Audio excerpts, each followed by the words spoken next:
Chtěl bych napsat báseň, co by ti šla k tělu, jednoduchou, prostou. Chtěl bych na mou věru, chtěl bych napsat báseň, co by ti šla k pleti, báseň, co budou učit se naše děti. Chtěl bych napsat báseň, báseň plnou citu, zpívat jí budu od soumraku do úsvitu.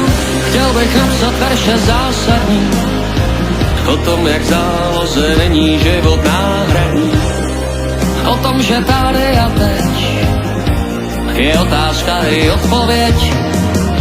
Chtěl bych napsat verše zásadní o tom, jak záloze není život náhradní, o tom, že tady a teď je otázka i odpověď. Chtěl bych napsat báseň, báseň plnou citu, o tom, jak se mi stejská, jak moc chybíš mi tu. Chtěl bych napsat báseň jako Karel Hynek. Chtěl bych pro tebe napsat něco